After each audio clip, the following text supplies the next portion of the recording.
আমি এখানে দেখাবো কিভাবে অবজেক্টকে মুভ করা যায়, মডিফাই করা যায়। এখানে দেখতে পাচ্ছি দুইটা অবজেক্ট রয়েছে, একটা হচ্ছে অবজেক্ট ড্রয়িং, একটা হচ্ছে মার্জ ড্রয়িং। অবজেক্ট ড্রয়িং এ নির্বাচন করলে দেখতে পাচ্ছি প্রপার্টিজ ইন্সপেক্টর লেখা আসে ড্রয়িং অবজেক্ট, এর অর্থ হচ্ছে এটা অবজেক্ট ড্রয়িং। এবং এখানে ক্লিক করলে দেখতে পাচ্ছি এখানে লেখা আসছে শেপ। শেপ আসলে বুঝতে হবে এটা মার্জ ড্রয়িং। এটাকে যদি মুভ করতে চাই তাহলে ক্লিক করে ট্র্যাক করলেই মুভ হবে, যেখানে আমি নিতে চাই সেখানেই মুভ হবে। আর এটাকে যদি মুভ করতে চাই একবার ক্লিক করে যদি ড্র্যাগ করি তাহলে শুধুমাত্র ফিলটা মুভ হবে, সেক্ষেত্রে বর্ডারটা মুভ হবে না। কন্ট্রোল জেড প্রেস করে পূর্বের অবস্থা আসি। সিলেক্টটাকে বাদ দেওয়ার জন্য এই গেরে এরিয়ায় ক্লিক করি তাহলে সিলেক্টটা বাদ হয়ে গেল।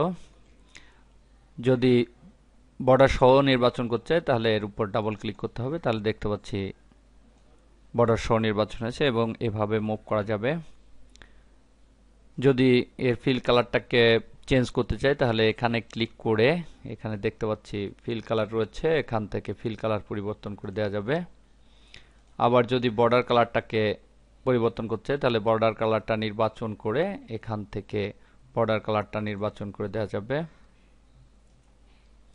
এভাবে ফিল কালার, বর্ডার কালার এখান থেকে বাদ দেওয়া যাবে। এবার সিলেক্টটা তুলে দেই সব জায়গার।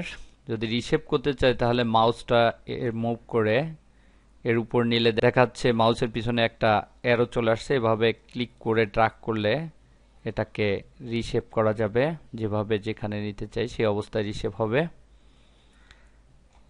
রিশেপ হলো। ঠিক অনুরূপ এটাকেও যদি আমি রিশেপ করতে চাই তাহলে মাউস পয়েন্টারটা নেওয়ার পরে এটাকে প্রয়োজন মতো রিশেপ করা যাবে। এভাবে অবজেক্টগুলোকে মুভ করা যাবে, রিশেপ করা যাবে বা কোনো পরিবর্তন করা যাবে।